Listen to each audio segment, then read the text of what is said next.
Hi, this is teacher Iwatani.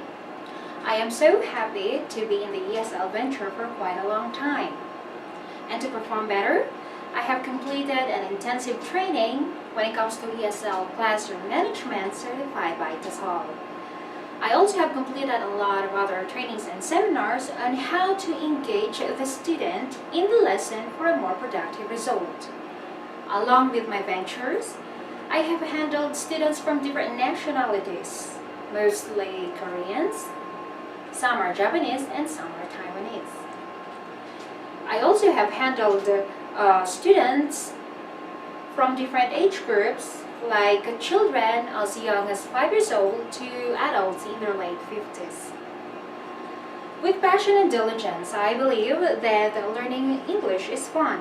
And in relation to that, I have actually prepared a very short and basic grammar discussion about the active sentence and the passive sentence.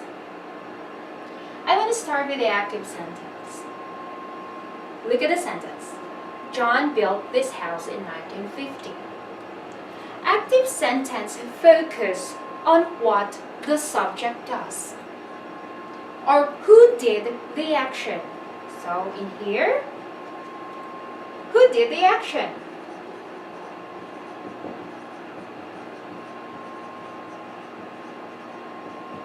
Answer is John. John did the action. Okay, let's try to analyze more. So, since John did the action, John is the doer. Okay, going back to the sentence. Let's try to dissect the sentence. John is the subject, build is the verb, this house is the object. What is the subject of the sentence? Right, it's John. As you can see, in the active sentence, the doer of the action and the subject of the sentence are the same. Now let's try to go to the passive sentence. First, in building or in creating a passive sentence, we get the object, okay, from the active sentence and we use it as the subject in the passive sentence. Quite easy, isn't it? And in here, if we try to notice, okay, this house was built in 1950. Question is, who built the house? It is not indicated in the sentence. So in the passive sentence, the doer is not actually important. What is important in the passive sentence is what happened to the subject. Alright? Okay. But what if you really want to put who did the action or the doer of the action? That's okay. You can do that by simply adding the preposition by plus the doer. By John. Quite easy, isn't it? Now, let's analyze more. The doer of the action in passive sentence is John.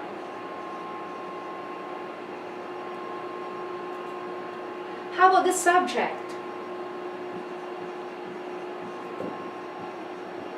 Is it also John?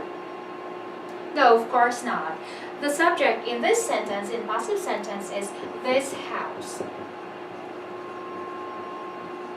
Can you see the difference? Alright, that's right. In passive sentence, the doer and the subject are not the same.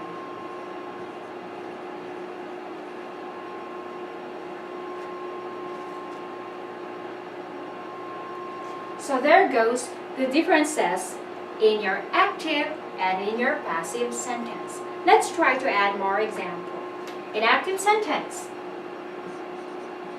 we say Melissa cleans the room. Okay, who cleans the room? Melissa. doer. Melissa is also the subject. Subject there, okay. And now, let's try to put this active sentence into a passive sentence. We simply get the object, the room, okay, and we use it as a subject in the passive sentence. The room is clean.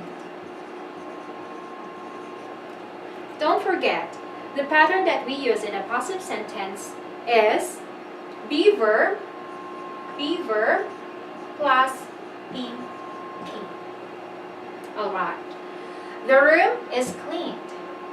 Now, who did the action? We don't know, it is not indicated, but we can put it by simply using the preposition by and then the doer. Okay? Let's try to study further. The room is the subject, while the doer is Melissa. Oops, doer, okay. Like we said a while ago, in a passive sentence, the subject and the doer are different. Those are some few explanations, okay, of active and passive sentence. And the analysis or the explanations that we have today would now define active and passive sentence. Thank you very much. This is Teacher Iwa from Cubictalk. Hindi ko alam. Okay lang ba yun?